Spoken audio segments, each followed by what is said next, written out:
જય માતાજી, જય નારાયણ મિત્રો, સ્વાગત છે આપનું આપણી ચેનલ લખના આરાધની અંદર. અને આજે આપણે આવી ગયા છીએ પાછો એક નવો વિડીયો લઈને.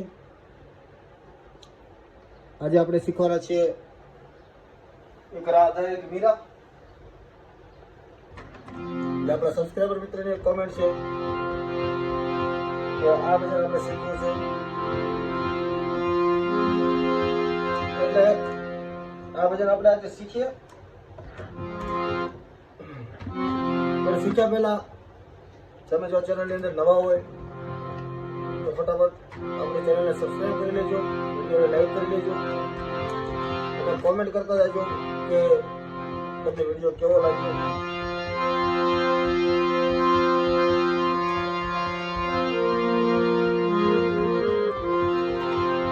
અને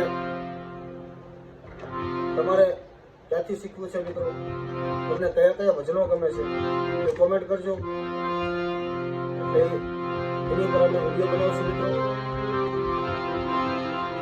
અત્યારે બહુ વિસ્તૃત ચર્ચા નહીં કરીએ, શરૂઆત કરીએ આપણે.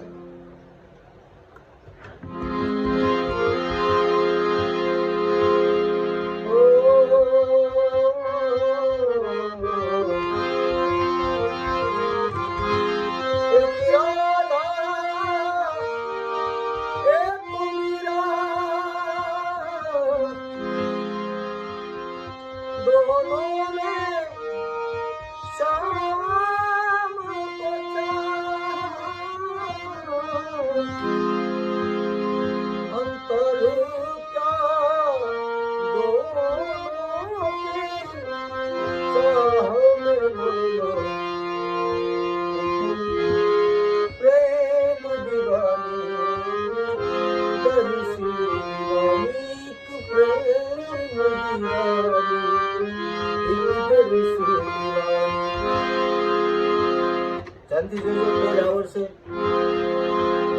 એની પછી આપણે એટલો લઈએ.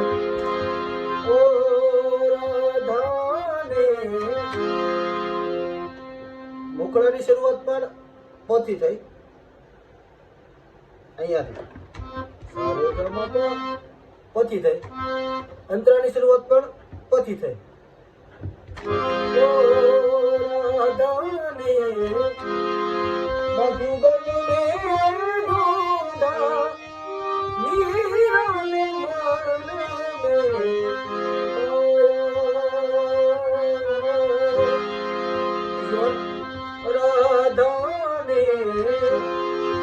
मधुबन में ढूंढा मीरा ने मन में पाया, राधा जिसे खोने थी गोरी मीरा ने हाथ मिलाया. एक मुरली एक पायल एक પગલી એક પાયલ. એટલે મુરલી જે શબ્દ એક મુરલી આપણે રાગ પરિવર્તન કરી અને વેરિએશન કરી શકીએ. જેમ કે એક મુરલી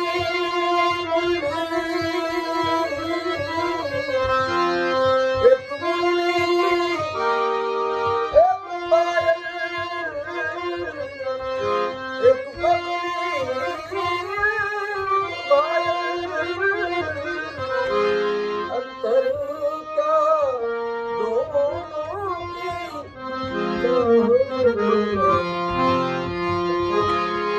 सूरत वाली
સમજવા જેવું છે, બધું ધ્યાનથી સમજવાનું કે એને કેવો ભાવ દેવો, શબ્દને ભાર ક્યાં દેવાનું. રાધા રાધા રાધા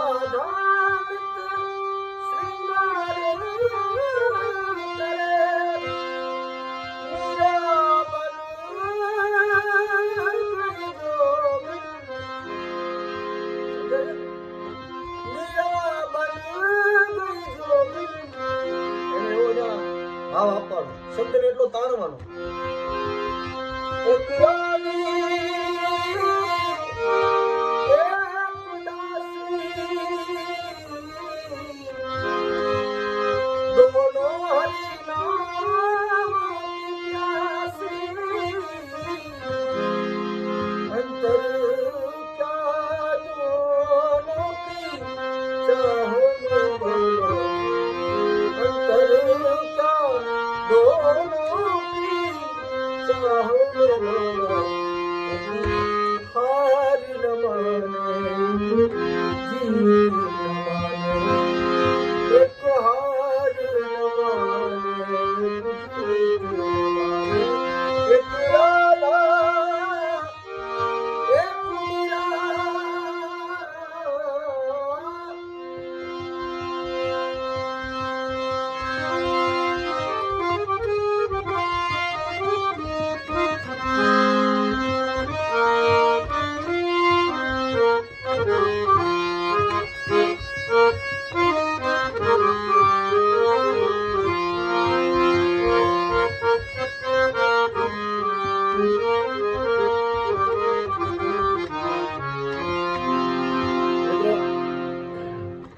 વિડીયો તમને ગમ્યો હોય તો લાઈક કરવાનું ભૂલતા નહીં. તમને જો આમાંથી કંઈક શીખવા મળ્યું હોય તો વિડીયો તમે જોયો છે તો તમે લાઈક કર્યા વગર જાતા નહીં, કોમેન્ટ કરજો. અને બને તો તમને જો આપણી ચેનલની અંદર વિડીયો સારા લાગતા હોય તો સબસ્ક્રાઈબ કરતા રહેજો. એની સાથે જે સમજાયું છે એ મગજમાં ઉતારી રાખજો. કારણ કે નોટેશન નથી દેવાનું કારણ મેં સારેગામાપા લખ્યા હતા એ પણ કાઢી રાખ્યા. શા માટે કે તમે નોટેશન કેટલા યાદ રાખશો? તમે સાગામાં લખી રાખશો ચલો, પણ 1-2 ગીતના યાદ રાખશો, 5 ગીતના યાદ રાખશો, 15 ગીતના યાદ રાખશો. બધા ગીતના તો રાખવાના નથી. તમારે મહેનતથી શીખવું જ હોય, તમારે ધગજ હોય તો પછી આની અંદર ધ્યાન આપવું પડે. અને તમે ધ્યાન આપશો એટલે 100% તમે શીખશો, એની હું તમને ગેરંટી આપું છું. અને તમને સરળતાથી શીખાય એ માટે આપણે ઘણો બધો પ્રયાસ કરવાનો છીએ. આગળ ઘણી બધી આપણે અત્યારે પ્રયાસ ચાલુ જ છે બધા. એ વસ્તુ જે આપણી બની જાય બધી એટલે બધું આપણે બધા સબસ્ક્રાઈબર મિત્રોને દેવાનું જ છે. જે આપણી પીડીએફ અત્યારે હાલમાં તૈયાર થઈ રહી છે તે. એટલે અત્યાર માટે આટલું વિડીયોની અંદર ધ્યાનથી બધે જે સમજાવ્યું છે એ સમજજો. અને આ એક વિડીયો માટે નહીં, બધા વિડીયોની અંદર સમજવું તમારે. ત્યાં કેટલો કયા શબ્દને ભાર દેવો હોય આ વિડીયોની અંદર તમને સમજાવ્યું. તો ત્યાં તમારે કોઈ પણ એવા ભજનો હોય કે જ્યાં એવો ભાવ દેવાનો હોય તો ત્યાં તમને પછી ખબર પડી જાય કે ના ના આ શબ્દને આપણે આટલો પ્રાસ દેવો જોઈએ. એટલે અત્યારે બહુ નહીં સમજાવું, બહુ જાજી વિસ્તૃત ચર્ચા નહીં કરીએ. એની સાથે જય માતાજી, જય નારાયણ. મળીએ કાલે નવા વિડીયો સાથે.